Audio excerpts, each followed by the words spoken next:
Hi, welcome to this week's edition of the Blues Talk, where John, Jim, and myself are going to look back over our poor performance against Munster and look forward to some of the Heineken Cup clashes coming up this weekend. Well, boy, what can we say? Leinster were very, very poor against Munster. Yep, very poor. In the end, we're probably fortunate enough to get the bonus point. I mean, towards the end, I wasn't really thinking, even though we were only 4 points behind, I really wasn't thinking about the win. I was more thinking about, let's hopefully hang on for the bonus point and they don't kind of get a last minute try. Fair play to Munster, better team won, and the hungrier team won. They played a simple enough game. They kept it fairly direct against us, were very aggressive at the breakdown, completely dominated us at the breakdown, beat us up front, really. And it's a while really that they've beaten us, comprehensively beaten us up front, but they had to give it to them. They did, and they deserved their win. And for Leinster, they need to find some form quick. Yeah, I think Munster, they kind of played like they played against Harlequins. They were everywhere, and they were very committed. They were up fast, and they rucked really well. While Leinster did have a bit of a shocker for sure, you got to hand it to Munster. You can't put all the blame on one side. They were up for it. Yeah, but I thought weren't. we were completely rudderless and leaderless, and missing Jennings, Leo, O'Driscoll, obviously the two lads that left in the summer. We just didn't look like we were on the same page at all. Jennings and Leo, especially for work on the floor, because both of them are excellent on the floor, and we missed that. But mainly as well as their presence. Mm-hmm. Leadership. They're tough. They're tough guys. Yeah. They at times there just seemed to be. We didn't really seem to be going anywhere, and we were repeatedly just not really going anywhere. And I mean, Lockie Curry, in fairness to him, was kind of thrown into the centre a little bit. Like, I know he's played a little bit of centre, but not a whole lot. And that going to Thomond and the big derby, that's a tough out game. But then if you're gonna put him in there, use him. But seems to be no lack of trust in him though. Yeah. Like, he was used as decoy all the time. That's all it was. I think it was an hour, and we were kind of counting it, and it was an hour before he touched the ball. Now, ironically enough, when he did touch the ball, when he finally got it, I think he actually made it probably one of our best ones of the night. And then he could have scored a breakaway. I don't think he would have made it. I don't think he would have outpaced Laulala, because I don't think he has the pace anymore to do that. But and then he pulled his hamstring, so he's gone again. But in fairness, you couldn't blame Takiri, because if he's not being trusted with the ball, sure, was it tactically wrong then by O'Connor to have picked him at 13 and McFadden at 14 and not the other way around? Well, I certainly think it was a mistake to leave it like that. Yeah. And then when he took off McFadden, he left everything in the centre. So it was my impression of it was, when I saw the team, was they were hoping Bod was going to make it this week, which doesn't look like he's going to, but I'm sure we'll see. But they were hoping that was going to be the case, and they were playing everybody else in what was going to be their match day positions. Yeah. And let's punt in Lottie Takiri, because let's face it, you can always put him on the bench or blah blah blah. So that's the only reason I can think of why they did it. Plus, he has a little bit of history with O'Connor, because O'Connor was there in Leicester when he played for Leicester very successfully about 3 years ago. So O'Connor obviously knows his form and probably thought, here's somebody I know that I can trust to do a job. He might not be pretty, but hey, it's not going to be a pretty game. Yeah, I don't know. I suppose you could have taken the attitude. I mean, Brendan Mackin's been in decent enough form this year, he that was a bit of a snub to kick him in as the well. teeth. I don't know. In fairness, as I was saying, it wasn't. It was a team performance, and it was a poor team performance, and there was very few players that came out of that game any real credit for Leinster, and that's the simple fact. But the worrying thing is that we were missing those lads, but we're going to be missing them in a couple of seasons' time anyway. They're going to be gone, or sooner. And the guys that we needed to step up to the mark didn't really. I'm talking about someone like Sean O'Brien, who's a Lion.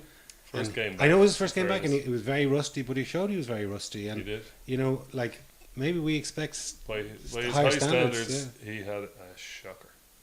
And I don't think Sean was the worst of them. No. I just think there was nobody breaking the line for a start. There was none of our ball carriers. Your Keane Healy, Jamie Heaslip. But you look to him, Heaslip and Healy for, yeah. Yeah, none of them really tested Munster. we never got any pace on the ball, and it kind of reminded me of our performance away to Glasgow again, just really one-paced.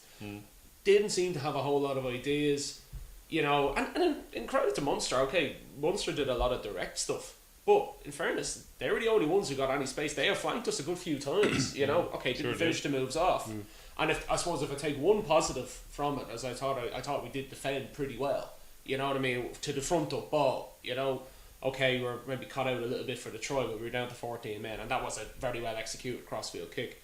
But you know, for I thought we showed at least a decent bit of character. You know, we fronted up. You know, we actually, I think you can't always trust the official stats or the ESPN stats, but we actually missed only half the amount of tackles that Munster did.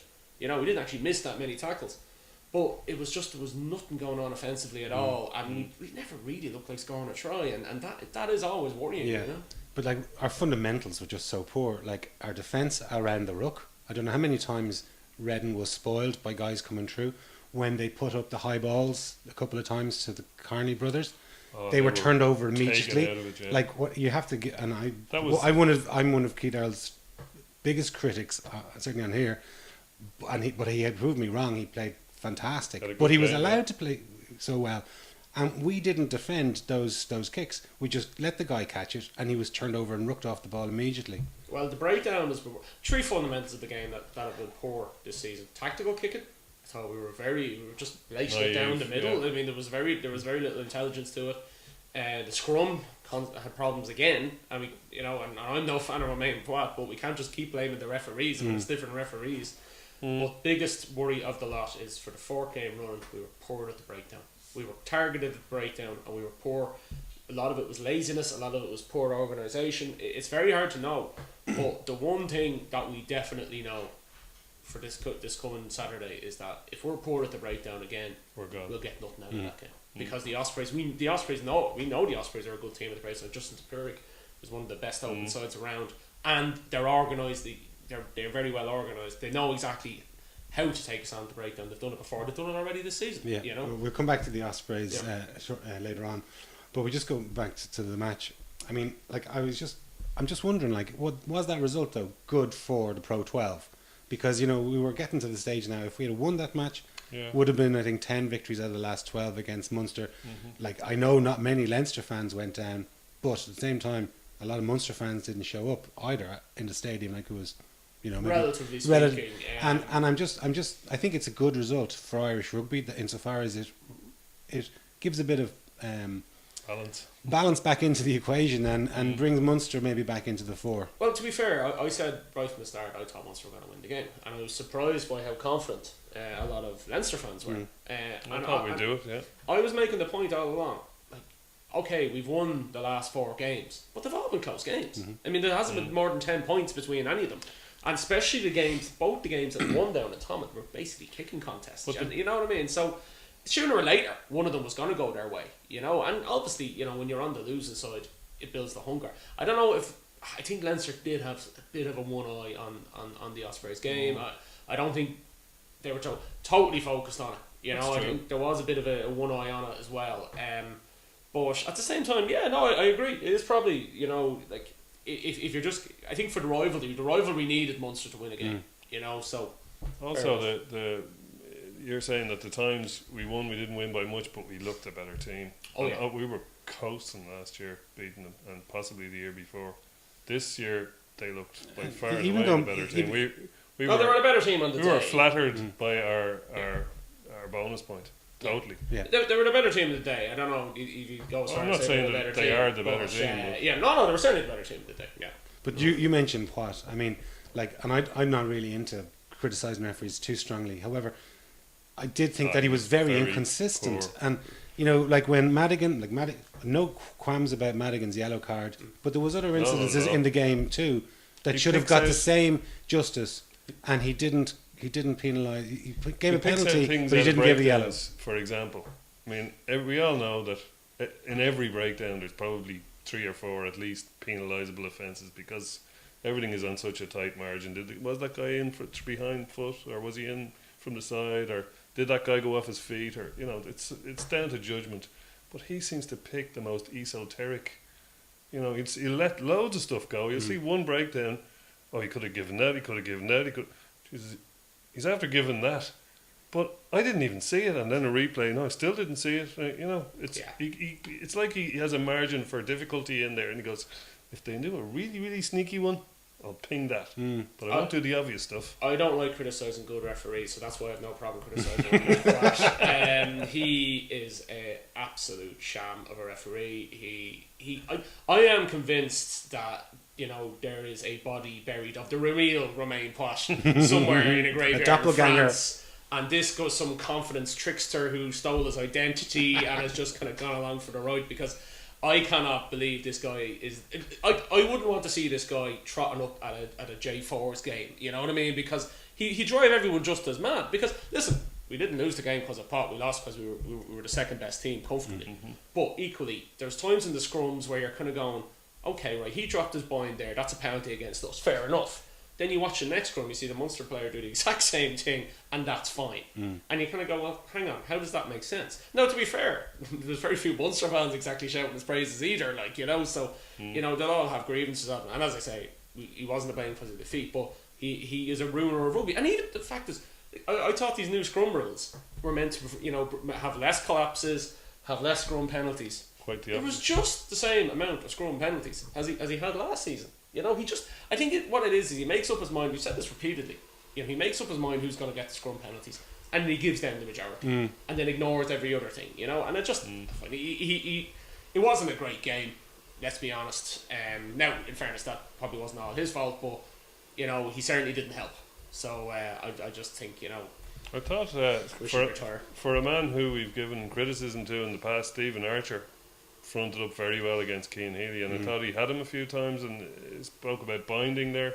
I didn't like the way Healy was binding. It was real. He had this little bind that he seemed to be doing. Yeah, it looked as though he was going for the big hit again instead of binding and getting a good firm bind. And Archer was kind of, I wouldn't say he took him to the cleaners by any stretch of the imagination, but there's a few scrums where he definitely.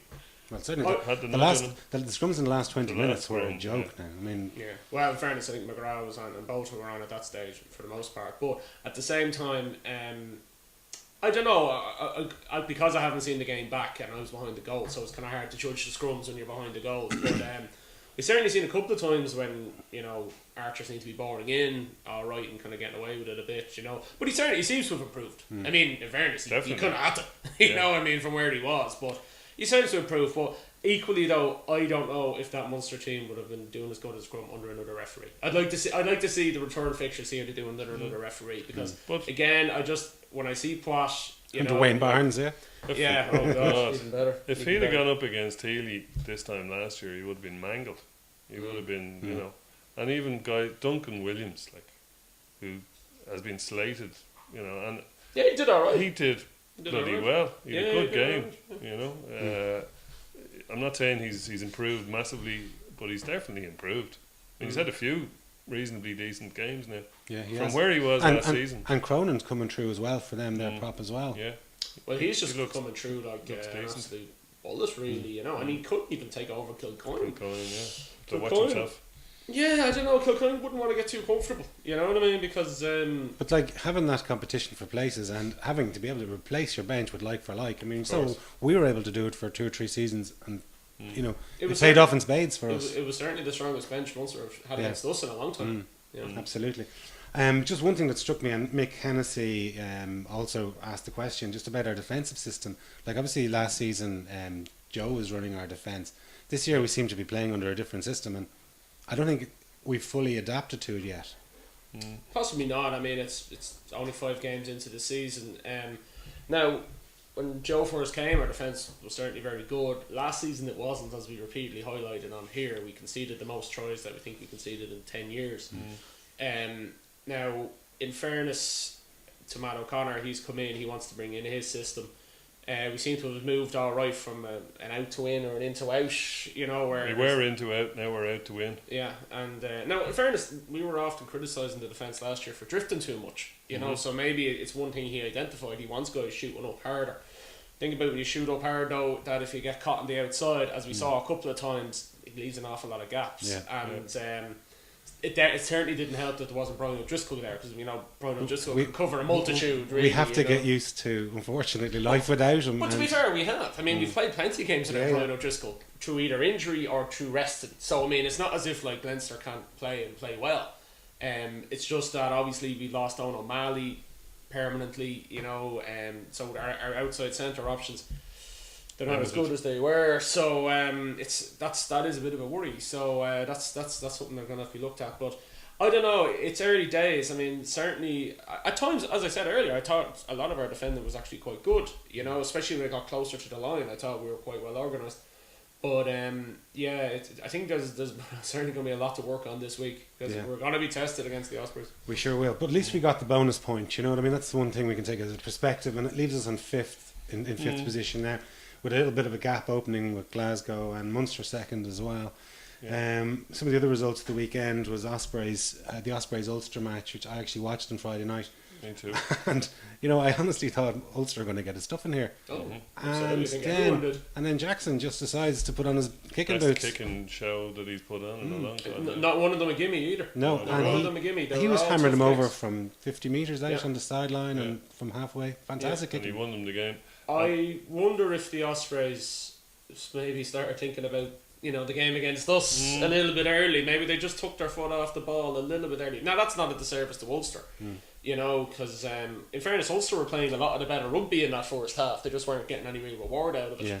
But, I mean, if you think back to the last minute of it, I mean, the Ospreys were pounding the Ulster line, and they, fair play to Ulster, they held out, and then Ospreys got over enthusiastic and knocked on just on the line. So it wasn't as though they kind of just packed up shop. But I think their attention wandered. I think if you even look at the second half, they started giving away a few silly penalties. And listen, we've done it. Ulster beat us at home last year. Well, you know what I mean. And even if you get a lead, sometimes you might start thinking, okay, we've done enough here. You know what I mean. Obviously, we were playing the Ospreys on Saturday. It looks like we obviously have a very, very poor record against the Ospreys over the last number of years. We've never played them in the Heineken Cup. No, and we played Swansea a few years ago. Ospreys. 02-03. We played Swansea when they were basically going broke, and we hammered them home and away. Our recent record against the Ospreys. I mean, the Ospreys have beaten us with under-strength teams. Even they came to the RDS with an under-strength team as well, and got a draw after we had a terrific start. I'm sick of saying this. They never give up against us. They know how to play us, and they're very well set up to play against us. They play a very hard hitting game in defence. They're very good. Obviously, 3, 4, 5 lines. Is it Hibbard, Adam Jones, Alan Wynne-Jones, Ian Evans, Tipuric? Yeah, that's 5. What a pack! That's a hell of a pack. And even someone like Joe Bierman, who isn't still even capped. And he's one of the best number 8s in the Pro 12. Certainly the best uncapped number 8 in the Pro 12 by a long way. He was in the Dragons before he went to the Ospreys, I think. He was, and he's a bit of a kind of a late bloomer, but a very good player. And then you go out to the backs. Obviously, Dan Bigger, he loves playing us. Metronomic.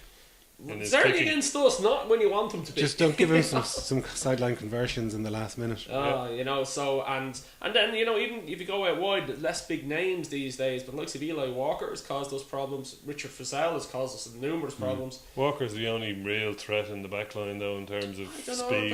None of the rest of them have any speed. Well, now if you look at even someone like Ashley Beck, he's a good big solid lad, but I tell you one thing, he's not fast. He doesn't have to be that fast when he's that big as well, though. What I mean? And he scored one of the tries of the season against us earlier in the season. So, no, they're a real good test. They have a couple of injuries and they don't have the depth that they used to. But they're going to be absolutely going to be well up for this game. Yeah, they are, and I mean, like they're motoring along okay in the league. They've got 3 wins and a draw. So they're I think third in the league as well. So they've got a bit of form as well. But like I'm just concerned that are we producing good enough players? We've got an injury crisis now starting to hit us. We've got Driscoll's might be out. Obviously, Lottie's going to be out in the backs.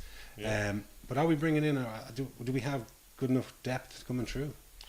Depth has been a problem in the back 3 from, last season, and this season we were looking at the wings, going, we're in trouble here.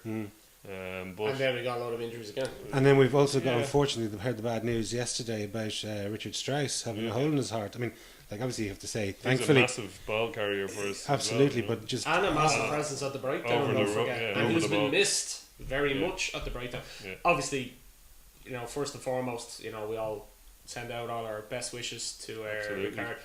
Rugby is only a bloody game. We want this guy to get healthy, and luckily, from reading about some of the prognosis, this isn't even a career ender anymore. It probably would have been a few years ago, but with modern surgery, and hopefully, he can get himself healthy and get himself back. He's still only a young guy. I mean, 27 front row is only a baby, really, And don't forget, first 2 years he was really with us. He obviously had a kind of halfway out season when he first joined. He was probably the best hooker in Europe. He was sensational that year.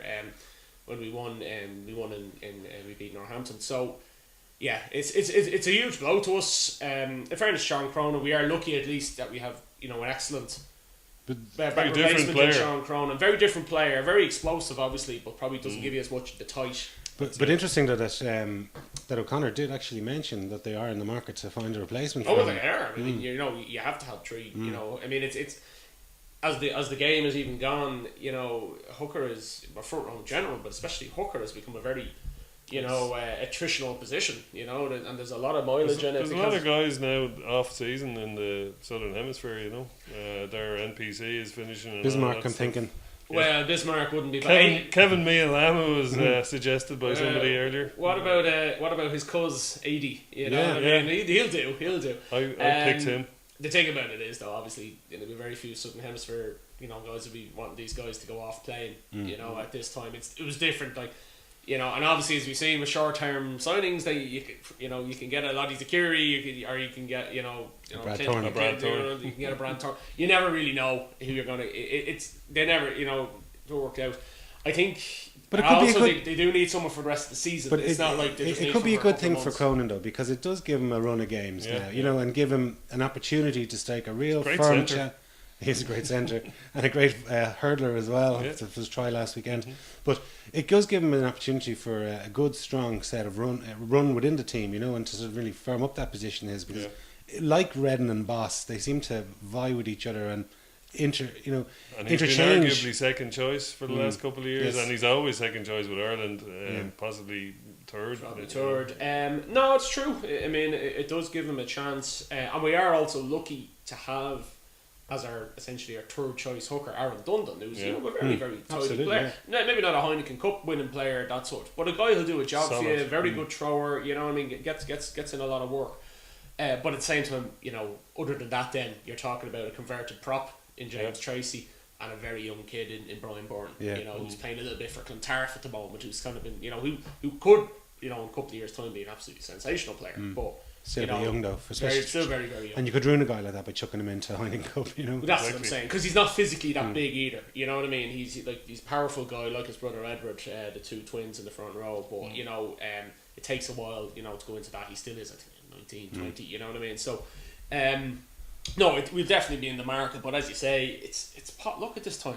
Contracts are signed, and even if people do want to be, Southern Hemisphere finishing up, generally there's a lot of French clubs that'll be putting them big wads of cash into their pocket. So yeah, it's hard to know, but I'm fairly sure they'll sign someone, but who they'll sign, it's very hard to know. But one signing we do have coming over, or he arrived this week, is Zane Kirchner and he played in all of the Springbok games in the championship. Well, he played last four. But he played in the big ones. He played against the All Blacks, and I thought he played reasonable enough. Like, I hadn't seen a whole lot of him, I have to admit, but I was reasonably impressed with him, especially in some of the earlier matches. Like, the match at the weekend was sensational. I mean, when you compare absolutely sensational. When you compared it to the poor enough standard of the game against Munster, and it was that was a hard act. I know. I appreciate, but it was chalk and cheese. It was an amazing game. It was the best international I've seen in a long time. Just in terms of the pure quality of both teams' attack, both teams are going for it. And in fast, I've criticised South Africa for being quite negative and being kick orientated, but Habana was sensational. Then he got injured. Yeah. John Villiers, so God, I remember back in the days when he was with Munster. A shadow of a man, wasn't he? And I mean, but he's Munster ruined him. I mean, at the time he used to get an awful lot of injuries, and when he was made captain, I was surprised. He was sensational. He was the best inside centre in the tournament. And don't forget, Man Nonu playing that tournament. You know what I mean? Yeah. So no. It was just the pace of the game. It was just a shame that the All Blacks got that bonus point. Yeah. Just 20 minutes from the end, which won on the championship, because it would have been nice if it had gone down to the wire. But even when they were on the ropes, just a couple of seconds before half, you just you have to make your touch. You get the ball off the pitch. Give them a sniff and they'll take it. Oh, listen, that was absolutely, that was the winner of the game, because I didn't even realise they'd scored. I think I went to the loo or went outside or whatever. I just thought they were going to kick the ball out, and if you that's the thing about the All Blacks, But I mean, it's good for the World Rugby that at least the South Africans are getting to the point where they're pushing them, because the last few Tri Nations have been frankly very, very dull. They've been won at such a canter. At least they ultimately did lose both the games, but they pushed them, a lot of the way. And Kirshner now, he did miss one bad try or a tackle, all right, and Sevilla, I think it was Sevilla's try or whatever. It was in the build up to one of the tries. But overall, I think he's done okay. I mean, he did all right. I'm still not 100% sure on him, I'll be honest. But it's interesting. It was an interesting point made by O'Connor today in the paper, and he said that he wasn't sure where he was going to play. He said, well, he's played at 13, he's played on the wing, but he's played a lot of his football recently, and we don't want to change too much of that. Now, he didn't say full back, but he hinted very strongly at picking him at full back. He's played 90% of his matches at full back. I think he's played once in the centre. Yeah, he's a fullback. He's a fullback, and he's not a utility back. He is a fullback. No, maybe he'll do a job in the wing. Maybe he'll do a job in the centre. He seems to be a big. Well, that's actually what Guy Declan on Twitter actually asked that question, whether we would slot him in at 13 with O'Driscoll rumours that he won't be playing at the weekend. I'm not liking the O'Driscoll rumours, because I was fully convinced that when he initially pulled him out, that it was just a bit of a ruse, that they didn't want to play 4 weeks in a row, and they didn't want to disrespect Munster by not playing him. But the more it's coming out, the more it is actually a genuine injury and he's struggling. I would be very, very reluctant, as we saw last week, chucking someone into centre in a defence that is getting used to a new system. There's only two choices, McFadden or Mackin. For me, anyway.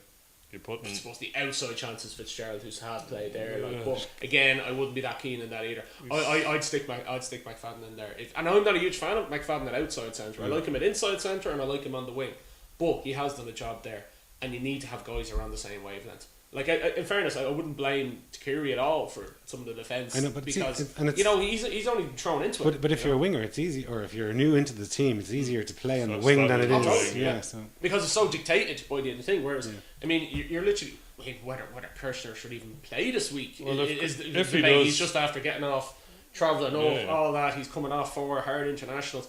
I would even say, at best, you probably only see him on the bench. Yeah, it was a bit to say if he plays, and it's an if. Is be 23 on his back rather than 11 or 14, I'd be amazed. Although the worst thing is, though, we've just had such bad luck with injuries in the back three. You'd probably be on after 10 minutes anyway. It's a worry. But I'd have Kearney and Fitzgerald on the wings, and other Kearney at full back, McFadden in the centre. Yeah. Or Mackin on the centre and Dave Kearney on the bench, or possibly even Mackin on the bench. But that'd be the makeup of the team. I think it's too much of an ask to bring Let's hope Brian O'Driscoll's fit. Let's just hope Brian O'Driscoll's fit. Get the no-babies in. That'd be the ideal situation, but we've got to pretend that he's going to be there. Plan without him, but hope that he'll be there. Yeah. Well, one team that probably will need a novena is Connacht. They're playing Saracens on Friday. That'd be great. I mean, it's the haves and the have-nots. Home or away? It's in Galway. If you could wave a magic wand. We just need a nice mucky dirty night in Galway. You need Eric Elwood back to get them up for that. You know what I mean? You need somebody to help them. They're not in form, but for all Saracens and all that kind of thing like that. They can be a negative enough team, They are a negative team, but that's why Connacht have less of a chance of beating them. They'd have a chance of beating somebody that's going to chuck the ball around. Yeah, I don't know. I wouldn't totally write it off, but at that said, though, they're not in good form. Connacht. Be close to writing it off, I tell you. Yeah, but anyway, I don't think it's going to have any great significance in the grand scheme of things. But But still, just to stick one I up don't them. care. I'd Oh, love it'd to be see lovely. him. Oh, it'd be absolutely lovely, but you know, probably not going to happen. Well, I think a team with a better chance is Ulster against Leicester. Great news for them today. Contrary to all of the rumours, Ruan Pienaar is staying with them for 3 more years. Yeah. And you just wonder if there's any, like there's a bit of rumours going around with O'Brien and Heaslip being, I think Claremont are after them. Yeah. But Right. this is nearly a done deal. Olympic Midi is saying that they're going to that they're going to sign Pienaar, and everyone thinks, The amount of times where Irish journalists quote these French papers as if it's fact, and a lot of times it could be quite nonsense. Now I think that the minute we heard that Cockott was, they've signed Cockott to the cast. They would have been looking at him for 10, I'd say, anyway, because Wilkinson they're going to need to replace next year. They've got a Clatterer full back. Then that's scrum halves. That's sign a 10 then. Not a guy who's a brilliant 9. I think Pienaar said he was tempted, but he liked the lifestyle in Belfast. So. He seems to, and let's be honest, they have a ridiculous amount of scrum halves. They have a ridiculous amount of players, though. They do, but you see, it's getting to the point where the Chelsea, where we're just buying players so you don't have them. Yeah.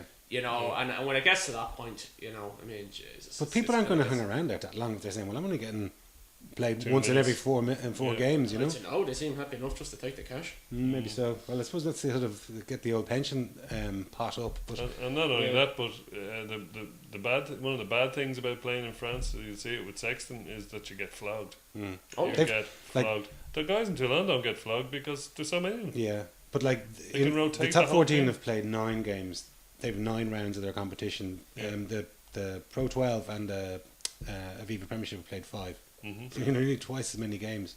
Yeah, because they have too many games as it is, and they want more because that's the thing. So, but if you're Toulon or possibly even Claremont, but especially Toulon, you can just rotate them so much that everybody gets an easy ride, if you like. That nobody gets flogged. Well, they're trying to rotate in racing, but it's not really working because they're still not any kind of a team. There's too many new players coming in. But they made the most signings of anyone. Toulon, okay. But then again, I mean, how many times do you see Johnny Wilkinson miss a game? He pretty much plays nearly every game for them. So it's kind of interesting that they don't seem to have the depth there. I suppose Matt Gitto can play there. I suppose Michalak can play there, but they still don't rest them all that much. So anyway, well, Ulster have a great record against Leicester. They beat them a couple of years ago with 40 40 points. I mean, they really rocked them that I'd night. like to see that again. And I think they put 30 odd points on them back about 10 years ago. I think the match was on a Sunday. 31, Reverend Dean was out protesting and all the rest. But anyway, they're not afraid of Leicester in any way. Although I think they do a bit of inferiority complex when they go to Welford Road. They can never back up the result for that they get in Ravenhill. Leicester are no great shakes this year either. They're not in brilliant form. So they drew with the Saints. They drew with the Saints, and they were blessed from all accounts. I didn't see the game, but I read the accounts and saw the highlights, and they were fairly blessed to draw with the Saints. The Saints were well ahead, 10 points ahead. I think they have a few injuries though, don't they? Leicester do, I think. I think they have a few. And they have a good few guys coming in from the Rugby Championship who they may not play, like Ayerza. I think they were trying to sign some Argentinian flanker as well. They did sign some Argentinian guy, and they're not going to throw him into the team because. No, obviously not this week, but they're as a kind of an injury, kind of a joker. Obviously, it's not the same system as in France, but so they're obviously short. Oh yeah, I can see Ulster being too strong for them in Ravenhill, all right. But sure, you never know. That's it. Ulster aren't on exactly. They're not on the form they weren't on last year either. Fair play. They got a gutsy win. And Afoa's not back. Afoa is apparently injured. Is he? And he'll be if they're really stuck, because Lutton is injured as well. If they're really stuck, they're going to stick Afoa on the bench. But that is definitely a blow. Because Fitzpatrick has just looked. He's going to start. Ooh, yeah. Pretty much guaranteed. That could be tough now. That could be tough. So it's interesting. Ulster, they're firing the way they were last year. They had a decent win against Treviso, to be fair, at home. Scored some nice tries.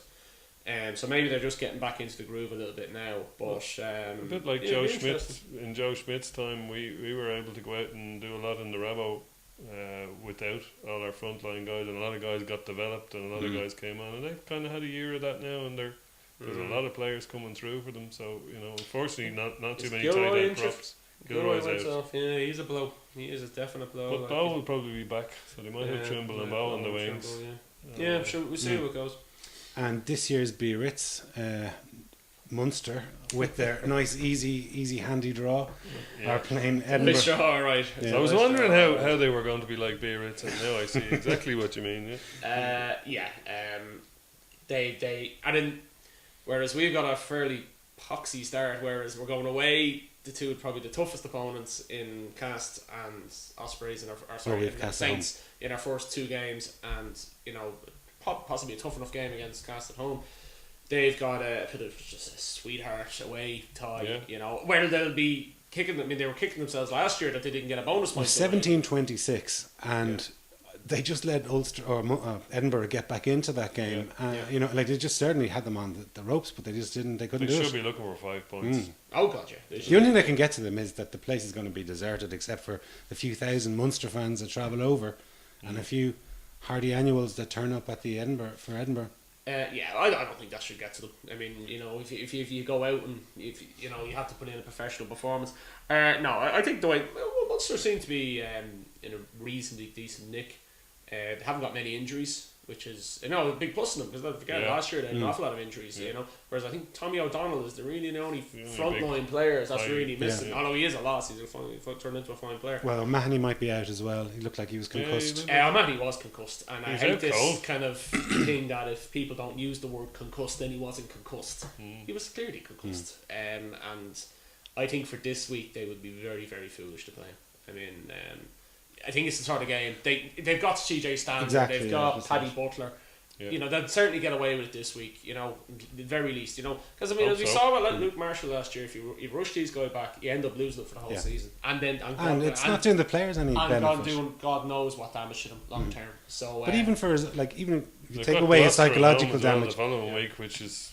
But if you tougher, but not tough. But if you take, just going back to this point, but if you take away the psychological and physical damage that you do to the player, you're also doing away his chance of putting in a good performance, because I'm sure he's looking at the autumn internationals and I want to start in those games. Yeah. Oh, you probably will. You probably will. So no, I'd be very worried if they're putting them in, because, as you say, people are playing lip service to concussion. We're seeing all the evidence, we're seeing all the thing in the NFL, we're seeing all these kind of situations, and yet when they want the player to play, it's he'll be grand, or he passed the test, and all this crap, and as much as these guys have a duty to us, to go out and perform as they can, we have a duty to care to them too. Because who the hell wants to be a part of a game that has guys crippled and with the brain age of 80-year-old when they're only 40, you know what I mean? Nobody wants to see that. I mean, that's the price that the NFL pays, which is essentially a blood sport, let's be honest. I don't want that to be rugby. No, absolutely not. And anyway, thanks very much for that, lads, and thanks a million for watching. If you're heading over to Swansea, enjoy. Cheers.